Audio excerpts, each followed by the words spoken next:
guys, it's Mia. Welcome to our Sunteam leather goods company.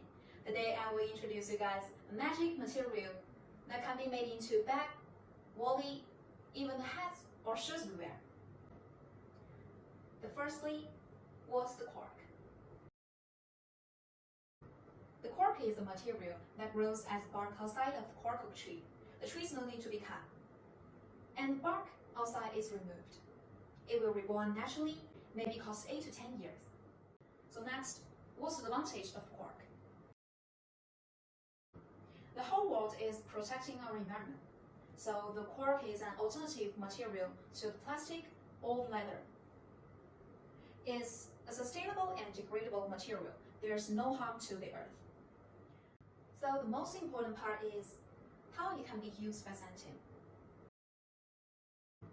As you can see, there are card holder and wallet in my hand. This one is made of pure cork. And this one is made of Italian leather outside and cork layer inside. Not only can we make wallets or card holders, also the hats we wear, the shoes or backpacks. And every product you want can be made by us. So if you are interested in us, please contact us quickly.